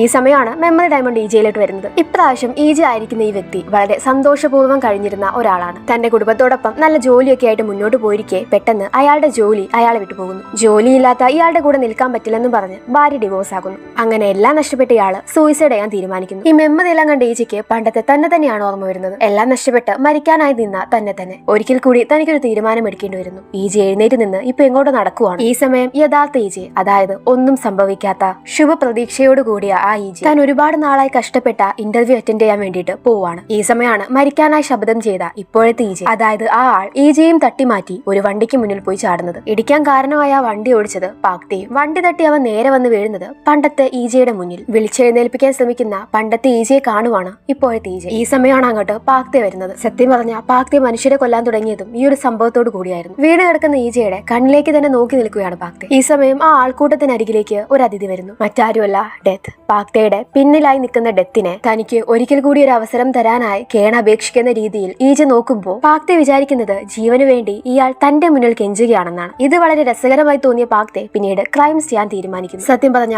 എല്ലാ കഥകൾക്കും തുടക്കം ഈ ഒരു ആക്സിഡന്റ് ആയിരുന്നു. ഒരവസരം കൂടെ കിട്ടിയിട്ടും കഥയെ മാറ്റിമറിക്കാൻ ഈജയ്ക്ക് സാധിക്കുന്നില്ല. പണ്ടത്തെ ഈജയുടെ കയ്യിൽ പിടിച്ച് എന്തോ പറയാനായിട്ട് ഇപ്പോഴത്തെ ഈജ തുടങ്ങുമ്പോഴേക്കും ആ ഒരു ജീവിതം ഈജയെ വിട്ടു പോവുകയാണ്. പണ്ടത്തെ ഈജയെ തന്റെ കയ്യിൽ കിടന്ന് മറ്റൊരാൾ മരിച്ചതിന്റെ ഷോക്കിലും ആകുന്നു. മരിച്ച് ഡെത്തിന് മുന്നിൽ വന്നു നിൽക്കുന്ന ഈജയ്ക്ക് ഇനി ആകെയുള്ളത് ഒരൊറ്റ ജീവിതം മാത്രമാണ്. നീ ഒരു മണ്ടനാണെന്ന് നീ വീണ്ടും തെളിയിച്ചു. ഈ ഒരു ചാൻസിലായിരുന്നു നിനക്ക് വേണ്ടിയിരുന്നത്. പക്ഷേ നീ അത് നഷ്ടപ്പെടുത്തി. ഒരവസരം കിട്ടിയാലും മനുഷ്യരത് മനസ്സിലാക്കാൻ പോകുന്നില്ല. എന്റെ റൂൾസ് വെച്ച് തന്നെ ഈ ഗെയിം നീ ജയിക്കുമെന്നല്ലേ പറഞ്ഞു. നമ്മളിപ്പോ അവസാന ഷോട്ടിലാ വന്ന് നിൽക്കുന്നത് എന്ന് പറയുന്ന ഡെത്തിനോട്, മരണം എനിക്കൊന്നുമല്ല, അത് ഞാൻ അനുഭവിക്കുന്ന വേദനയിൽ നിന്ന് മാറാനുള്ള ഒരു ഉപാധി മാത്രമാ എന്ന് പണ്ടത്തെ തന്റെ ആത്മഹത്യ ലെറ്ററിലുണ്ടായിരുന്ന അതേ വാചകം ഡെത്തിന്റെ മുന്നിൽ പറഞ്ഞു നിൽക്കുകയാണ് ഈജ. നീ ഏത് ശരീരത്തിൽ എന്നെ കൊണ്ടാക്കിയാലും അതില്ലാതാക്കി നരകത്തിലേക്ക് വരാൻ ഞാൻ തയ്യാറാ എന്ന് പറയുന്ന ഈജയോട്, പക്ഷേ ഇപ്രാവശ്യം എനിക്ക് അതിൽ ചെറിയൊരു സംശയമുണ്ട് എന്ന് പറഞ്ഞ് അവനെ അടുത്ത ജീവിതത്തിലേക്ക് അയക്കുന്നു. കണ്ണു തുറക്കുമ്പോൾ ഈജയുള്ളത് ഒരു അപ്പാർട്ട്മെന്റിലാണ്. ചുറ്റും നോക്കുമ്പോൾ അവനൊന്നും മനസ്സിലാകുന്നില്ല. പെട്ടെന്ന് തപ്പിപ്പിടിച്ച് അവിടെയുള്ള ഒരു കണ്ണാടിയിൽ പോയി നോക്കുമ്പോഴാണ് ഡെത്ത് വന്നതിന്റെ മീനിങ് ഈജയ്ക്ക് മനസ്സിലാകുന്നത്. ഇപ്രാവശ്യം ഇവൻ വേറെ ആരുടെയും അല്ല, സ്വന്തം അമ്മയുടെ ശരീരത്തിൽ തന്നെയാണ്. അമ്മയുടെ ശരീരത്തിൽ അകപ്പെട്ട ഈജ ആകെ ഷോക്കിലാണ്. എന്ത് ചെയ്യണോന്നറിയാതെ ഒരു നിമിഷം അവനിങ്ങനെ പകച്ചു നിൽക്കുവാണ്. ഈ സമയം മെമ്മറി ഡയമണ്ട് വരുന്നുണ്ട്. ഈജ കുറെ സമയം വേണ്ടാന്ന് പറയുന്നുണ്ടെങ്കിലും മെമ്മറി ഡയമണ്ട് ഇവരിലേക്ക് പ്രവേശിക്കുന്നു. പക്ഷേ ഈ ഒരു മെമ്മറിയിലൂടെ ഈജയ്ക്ക് ഒരു കാര്യം മനസ്സിലാവുകയാണ്. അതായത് അവൻ ഇതുവരെ വിചാരിച്ചിരുന്നത് തന്റെ അമ്മയെ തനിക്ക് നന്നായിട്ട് അറിയാന്നാണ്. പക്ഷേ ഈ ഒരു മെമ്മറി വന്നപ്പോഴാണ് അവൻ മനസ്സിലായത് തന്റെ അമ്മയെ കുറിച്ച് തനിക്ക് ഇതുവരെയും ഒന്നും അറിയില്ലായിരുന്നു എന്നൊരു കാര്യം. ഇവന്റെ അമ്മ ചെറുപ്പത്തിൽ തൊട്ടേ ഒരുപാട് ഡ്രീംസ് ഒക്കെ ഉണ്ടായിരുന്ന ഒരു പെൺകുട്ടിയായിരുന്നു. താൻ സ്നേഹിച്ച ആളെ തന്നെ വലുതായപ്പോൾ വിവാഹം കഴിക്കുകയും ചെയ്തു. അങ്ങനെ അവർക്കൊരു കുട്ടിയുണ്ടായി. അതാണ് ഈജ. പക്ഷെ ആ ഒരു ഹാപ്പിനെസ് അത്ര കാലമൊന്നും നീണ്ടു നിന്നില്ല. ഈജയുടെ അച്ഛൻ മരിച്ചു. പക്ഷെ അപ്പോഴും തളരാതെ ഈജയുടെ അമ്മ പിടിച്ചു നിൽക്കാൻ കാരണം ഈജയായിരുന്നു. പിന്നീട് അങ്ങോട്ട് പല പല ജോലികൾ മാറി ചെയ്താണ് ഈജയെ അവന്റെ അമ്മ വളർത്തിയത്. പക്ഷെ ഈ ജോലികൾ ചെയ്യാനൊന്നും ഈജയ്ക്ക് തോന്നിയതുപോലെ ഈജയുടെ അമ്മയ്ക്ക് ഒരു നാണക്കേടും തോന്നിയിട്ടില്ല. കാരണം ഇതെല്ലാം തന്റെ മകനെ വളർത്താനുള്ള ഒരു വരുമാന മാർഗമായിരുന്നു അവന്റെ അമ്മയ്ക്ക്. അങ്ങനെ ഇരിക്കുമ്പോഴാണ് ഒരിക്കൽ ഈജയുടെ അമ്മയെ തേടി ആ ഞെട്ടിപ്പിക്കുന്ന വാർത്ത എത്തിയത്. അതായത് താൻ ഇത്രയും കാലം കഷ്ടപ്പെട്ട് ബുദ്ധിമുട്ടി വളർത്തിയ മകൻ സൂയിസൈഡ് ചെയ്തു എന്ന വാർത്ത. തന്റെ ഭർത്താവിന്റെ മരണത്തിൽ പോലും തളരാത്ത അവര് അവിടെ തളർന്നു പോവുകയാണ്. പിന്നീട് അങ്ങോട്ടുള്ള അവരുടെ ജീവിതം ഭയങ്കര ദുഷ്കരമായിരുന്നു. ആർക്കു വേണ്ടിയാണ് ജീവിക്കുന്നത് എന്ന് പോലും അറിയാത്തൊരു ജീവിതം. ഒപ്പം ജോലി ചെയ്യുന്ന ലേഡീസ് വരെ ഈജയുടെ അമ്മയെ വളരെ മോശമായിട്ടാണ് ട്രീറ്റ് ചെയ്യുന്നത്. മകനും ഭർത്താവും എല്ലാം മരിക്കാൻ കാരണം ഈജയുടെ അമ്മയ്ക്ക് എന്തോ ശാപം ഉള്ളത് കൊണ്ടാണ് എന്നൊക്കെയാണ് ഇവർ പറയുന്നത്. പോലീസ് സ്റ്റേഷനിൽ പോകുമ്പോൾ പോലീസുകാർ ഈജയുടെ മരണകാരണത്തെ കുറിച്ച് എന്തെങ്കിലും അറിയുമോന്ന് അമ്മയോട് ചോദിക്കുമ്പോൾ അവനെ ഞാനാ കൊന്നത്, എന്റെ തെറ്റോണ്ട് അവൻ മരിച്ചത്, അവൻ വേറെ ഏതെങ്കിലും ആളുടെ മകനായി ജനിച്ചാൽ മതിയായിരുന്നു, അങ്ങനെയായിരുന്നെങ്കിൽ ഈ കഷ്ടപ്പാടൊന്നും അവൻ അനുഭവിക്കേണ്ടി വരില്ലായിരുന്നു. തന്റെ മകൻ സൂയിസൈഡ് ചെയ്തതിലും സ്വയം കുറ്റപ്പെടുത്തുകയാണ് അവന്റെ അമ്മ. മെമ്പതി കട്ടാകുമ്പോൾ പൊട്ടിക്കരയുകയാണ് ഈജെ. ഇപ്പോഴാണ് അവന് താൻ ചെയ്തത് എത്ര വലിയ അപരാധമാണെന്നുള്ള കാര്യം മനസ്സിലാകുന്നത്. തനിക്ക് ഒരിക്കലെങ്കിലും തന്റെ അമ്മയെ കുറിച്ച് ചിന്തിക്കായിരുന്നു എന്ന കാര്യം അവന് മനസ്സിലാവുന്നു. ഒപ്പം ഡെത്ത് ഓരോ നിമിഷം പറഞ്ഞതിന്റെയും അർത്ഥങ്ങൾ ഇപ്പോഴാണ് അവന് മനസ്സിലാകുന്നത്. ഞാൻ സ്വയം സൂയിസൈഡ് ചെയ്തത്, അതിൽ ഞാൻ വേറൊരാൾക്ക് ഒരു തെറ്റും ചെയ്തിട്ടില്ലല്ലോ എന്ന് ഈജി ചോദിച്ചപ്പോ അങ്ങനെയാണോ, നീ ഒന്നുകൂടെ ചിന്തിച്ചു നോക്ക് എന്ന് ഡെത്ത് പറഞ്ഞതിന്റെ അർത്ഥം ഇപ്പോഴാണ് ഈജിക്ക് മനസ്സിലാകുന്നത്. ഞാൻ 12 പെയിൻഫുൾ ആയിട്ടുള്ള മരണങ്ങൾ അനുഭവിച്ചു. തീയിൽ ചുട്ടെരിഞ്ഞപ്പോഴോ കാലുകൾ അറുത്തുമാറ്റപ്പെട്ടപ്പോഴല്ല ഞാൻ ഏറ്റവും കൂടുതൽ വേദന അനുഭവിച്ചത്. അത് ഞാൻ ഏറ്റവും കൂടുതൽ സ്നേഹിച്ച ആളുടെ മരണമായിരുന്നു. എന്റെ അമ്മയ്ക്ക് ഞാൻ കൊടുത്ത വേദന എനിക്ക് തന്നെ തിരിച്ചു കിട്ടി. പിന്നീട് അങ്ങോട്ട് ഈജെ അവന്റെ അമ്മയായിട്ട് ജീവിക്കുകയാണ്. അത് അവൻ സ്വയം നൽകുന്ന അവന്റെ ഒരു പണിഷ്മെന്റ് ആയിരുന്നു. ഓരോ ദിവസവും മരിച്ചതിനെ ഓർത്ത് അവന് തന്നെ നാണക്കേട് തോന്നി. തന്റെ അമ്മ അനുഭവിച്ച വേദനകൾ അവന് മനസ്സിലായി തുടങ്ങി. അവന്റെ അമ്മ അവന് വേണ്ടിയിട്ട് ഒരു സേവിങ്സ് അക്കൗണ്ട് തുടങ്ങിയിട്ടുണ്ടായിരുന്നു. ചെറുപ്പത്തിൽ ഉറങ്ങിക്കിടക്കുന്ന ഈജയുടെ അടുത്ത് വന്ന് അവന്റെ അമ്മ പറയുമായിരുന്നു, ഈ സേവിങ്സ് നിനക്ക് വലുതാകുമ്പോൾ വീട് വെക്കാനുള്ളത്. എന്റെ ഈജെ, നീ എപ്പോഴാണ് വലുതാകുന്നേ? അങ്ങനെയാണെങ്കിൽ നമുക്ക് ഒരുപാട് കാലം ഒരുമിച്ച് ജീവിക്കാലോ. പക്ഷെ തന്റെ മകൻ വലുതായപ്പോ അവർക്കത് സാധിക്കാതെ പോയി. ഇപ്പോ ഒരു ദിവസം ഈജയുടെ മെമ്മോറിയലിന്റെ അടുത്തേക്ക് അവൻ വരുന്നുണ്ട്. ഈ സമയം എന്നും ജോലി കഴിഞ്ഞ് തന്റെ അമ്മ ഇവിടേക്ക് വരുന്നത് ഒരു ഇല്യൂഷൻ പോലെ അവൻ കാണുവാണ്. മോനെ, നീ എങ്ങനെ ഇരിക്കുന്നേ? എന്റെ മകനെ പോലും സൂക്ഷിക്കാൻ പറ്റാത്ത എന്നെ ഞാൻ എങ്ങനെയാ ഒരു അമ്മയെന്ന് പറയുന്നേ? ഒരു അവകാശവും ഇല്ലാഞ്ഞിട്ടും ഞാൻ നിന്റെ അമ്മയാണെന്ന് വെറുതെ പറഞ്ഞുകൊണ്ടേയിരുന്നു. ഈജെ, ഞാൻ നിന്നോട് പറയില്ലായിരുന്നോ അടുത്ത ജന്മത്തിൽ നീ എന്റെ മകനായിട്ട് ജനിക്കാൻ? ഞാനത് തിരിച്ചെടുത്തു. നീ വേറെ പാരന്റ്സിനെ കണ്ടുപിടിക്കണം, എന്നേക്കാൾ ബുദ്ധിയും പണവും ഉള്ളവരെ. അങ്ങനെയാണെങ്കിൽ എനിക്ക് സന്തോഷമായിട്ട് ജീവിക്കാലോ. എന്റെ മകൻ നന്നായിട്ട് ജീവിക്കുന്നത് ഓർത്ത് എന്നെ കണ്ടാലും നിന്നെ അറിയുന്ന പോലെയൊന്നും നീ നടിക്കേണ്ട. ഞാൻ നിന്നെ ഒന്നും തിരിച്ച് പ്രതീക്ഷിക്കാതെ കണ്ടോണ്ടേയിരുന്നോളാം എന്നെല്ലാം പറഞ്ഞ് തന്റെ മകന്റെ മെമ്മോറിയലിന്റെ മുന്നിൽ നിന്ന് ഈജയുടെ അമ്മ പൊട്ടിക്കരയുന്നത് ഒരു ഇല്യൂഷൻ പോലെ തന്റെ കൺമുന്നിൽ കാണുകയാണ് അവൻ. തന്റെ അമ്മയോട് ഒരിക്കലെങ്കിലും ക്ഷമ ചോദിക്കണമെന്ന് ഇപ്പൊ അവന് തോന്നുന്നുണ്ട്. അതുപോലെ അടുത്ത ജന്മത്തിലും അമ്മയുടെ മകനായി തന്നെ തനിക്ക് ജനിക്കണമെന്ന് ഒരിക്കലെങ്കിലും തന്റെ അമ്മയോട് പറയണമെന്നുണ്ട്. ഈ സമയമാണ് ഈജിക്ക് ഓർമ്മ വരുന്നത്. പണ്ട് ഇവന്റെ അമ്മയോട് അമ്മയ്ക്ക് എങ്ങോട്ടെങ്കിലും പോകാൻ ആഗ്രഹമുണ്ടോ എന്ന് ചോദിച്ചപ്പോ എനിക്ക് മൗണ്ട് ഒബോങ്ങിലോട്ട് പോകണമെന്നുണ്ട്. പണ്ട് നിന്റെ അച്ഛനും ഞാനും എപ്പോഴും അവിടെ പോയിരിക്കുമായിരുന്നു. ഇപ്പോ എന്റെ കാലുകൊണ്ട് അതിനെനിക്ക് പറ്റില്ല എന്ന് പറഞ്ഞപ്പോ അതിനെന്താ അമ്മ ഞാൻ എടുത്തോണ്ട് പോവാലോ എന്ന് ഈജയും പറഞ്ഞിരുന്നു. പക്ഷെ വലുതായപ്പോ അമ്മയുടെ ഈ ആഗ്രഹത്തിനെ കുറിച്ച് ഈജെ പാടെ മറന്നുപോയി. തന്റെ അമ്മയ്ക്ക് വേണ്ടി തനിക്ക് ഒന്നും ചെയ്യാൻ കഴിഞ്ഞില്ല, ഇതെങ്കിലും തന്റെ അമ്മയ്ക്ക് വേണ്ടി തനിക്ക് ചെയ്യണം എന്ന് മനസ്സിൽ കരുതി അങ്ങോട്ട് പോവുകയാണ് ഈജെ. തന്റെ ശരീരം കൊണ്ട് അവൻ അതിന് സാധിച്ചില്ലെങ്കിലും ഇരുന്നും കിടന്നുമെല്ലാം അവസാനം ആ മലമുകളിൽ എത്തുവാണ് അവൻ. അവിടെ തന്റെ അമ്മ എത്തിച്ചപ്പോ അവൻ സ്വയം ക്ഷമ ചോദിക്കുവാണ്, അമ്മയോടുള്ള പ്രോമിസ് മറന്നുപോയതിന്. വളരെ ബുദ്ധിമുട്ടിയാണ് അവൻ ആ മല ഇറങ്ങുന്നത്. എന്നാൽ കാൽ പിഴച്ച് ഇപ്പൊ നിലത്തേക്ക് വീഴുന്നു. ഇനി നടക്കാൻ പറ്റില്ലെന്നുള്ള കാര്യം ഈജയ്ക്ക് മനസ്സിലായി. എന്നാൽ ആ കാട്ടിൽ കിടന്ന് തന്റെ അമ്മയെ മരിക്കാൻ അനുവദിക്കില്ല എന്നൊരു വാശിയായിരുന്നു ഈജയ്ക്ക്. അവൻ സർവ്വശക്തിയെടുത്ത് ഇഴഞ്ഞു മുകളിൽ കയറി. വേദനിക്കുന്ന കാലം കൊണ്ട് കണ്ണു തുറക്കുമ്പോൾ അവനുള്ളത് ഹോസ്പിറ്റലിലാണ്. ആരൊക്കെയോ ഇവനെ ഇപ്പൊ ഹോസ്പിറ്റലിൽ എത്തിച്ചിട്ടുണ്ട്. അപ്പോഴാണ് അവന് സമാധാനമാകുന്നത്, തന്റെ അമ്മ മരിച്ചില്ലല്ലോ എന്നോർത്ത്. ഇങ്ങനെ ആശ്വസിച്ചിരിക്കുമ്പോഴാണ് ഈജയ്ക്ക് തന്റെ അമ്മയുടെ മരണം തനിക്ക് എത്രത്തോളം വേദന നൽകുന്നു അതിനേക്കാൾ ഒത്തിരി ഇരട്ടി താൻ മരിച്ചപ്പോ തന്റെ അമ്മയോ അനുഭവിച്ചു കാണുമെന്ന്.